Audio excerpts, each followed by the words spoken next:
तर कांद्याची लागवड असल्या कारणाने नाही का सकाळ सकाळ आपण पाणी धरायला आलो होतो, तर भरणं करायला आलो होतो म्हणलं गार तर मोकार वाजत होतं, कारण आपल्या विहिरीचं पाणी नसून ओढ्याचं पाणी आपल्या इथे आलं होतं, त्याच्यामुळे पाणी बी मोकार गार होतं. त्याच्यात तर काय वादच नव्हता. मग स्वेटर वगैरे घातलं, पट्टी वगैरे लावली आणि मस्त पैकी आपण नाही का कांद्याचे रोप म्हणजे पसरत होतो. कारण बायांना जेव्हा कांदे लावायचे असतात तेव्हा आपल्याला ते रोप प्रत्येक दांडांनी जोडी बांधून ठेवावं लागतात. त्यासाठी मग आपण आपल्याकडे हेच काम आलं, सकाळ सकाळ पाणी धरायचं आणि रोप ठिकठिकाणी लावायचे. त्याच्यानंतर इकडे नाही का पद्धतशीर आपली एक टीम नाही का रोपाकडे होती, त्या टीम कडून आपण रोप उपटून घेत होतो आणि आपली दुसरी टीम जी कार्यरत होती ती आपल्या मेन वावरात कार्यरत होती. तिथं आपल्याला नाही का रोप नेऊन द्यायचं आणि तिथं लावायचं होते. त्यासाठी आपल्याला ट्रान्सपोर्टसाठी आपल्याकडे आपली बारकी गाडी होती, त्याच्यावर आपण खाली पाण्याचं ड्रम घेतलं. म्हणलं जी तिथली टीम आहे आपली त्या टीम साठी पाणीचं गरजेचं आहे, त्याच्यामुळे पाण्याचं ड्रम घेतलं आणि एक रोपाची गोणी घेतली. आणि म्हणलं काय दिवस आले, ज्या दिवसात पोरगी गाडी फिरावं त्या दिवसात आपण तर हे रोपाच्या गोण्यावर जाऊ द्या. म्हणलं इथं पद्धतशीर पाणी धरायला सकाळ धरून आपल्याला ठेवलं होतं, त्याच्यामुळे तो काही वादच नव्हता. तिथून इथं चाललं होतं मस्त पैकी. आणि आपली 2 माणसं पण तिथं रान वगैरे वाढायला पण होते, त्याच्यात बी काही वाद नव्हता. पद्धतशीर सगळ्याला पाणी लावून घेतलं आणि ही सगळी टीम आपली कार्यरत होती. जवळपास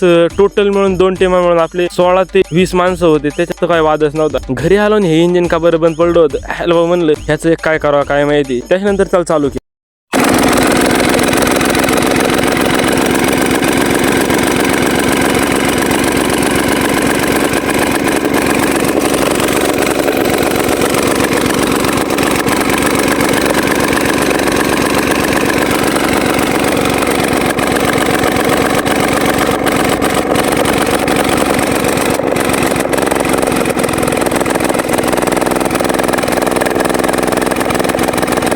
त्याला चालू करू तर निम्मी काही सगळीच लागवड झाली होती. पद्धतशीर आपलं जेवढं इथलं रान होतं सगळ्याची लागवड झाली होती, त्याच्यामुळे काही विशेष नव्हता. त्याच्यानंतर नाही का इथलं सगळं जरा शूट काढून घेतला आणि म्हणजे ईदच नाही आपला कांदा, ह्याच्या खाली पण आपलं जरा वावर आहे. म्हणजे आता जवळपास इथं जेवढं रान होतं का म्हणजे 1-2-2.5 एकर सगळ्यात कांदा झाला. तर त्याच्यात आता निस्ता राडा करून टाकायचा आता कांदा, फुकाटेकीन पण कांदा पिकेन असा विषय. त्याच्यानंतर इथून आपल्याला मका न्यायची होती, मका वगैरे घेऊन गेलो आणि जरा कांदे पण बघितले कसं काय झाले कसं काय नाही. मकाच म्हणते सॉरी, आपल्याला उरलेलं रोप घेऊन जायचं होतं, कारण ते रोप नेऊन आपल्याला नाही का इथं रोपाचं रान होतं ना, तर रोपाच्या रानात लावायचं होतं. आपल्याला नव्हतं लावायचं बरं का, काय सांगू शकतो ना, उद्या म्हणले तर आपल्याला लावा पण लागेल. त्याच्यामुळे नाही का इथलं रान बरंच शिल्लक झालं होतं, तिथं आपल्याला एवढी गोणी लावायची होती. चला भेटू उद्याच्याला. तुमची लागवड झाली नाही ते आपल्याला कमेंट मध्ये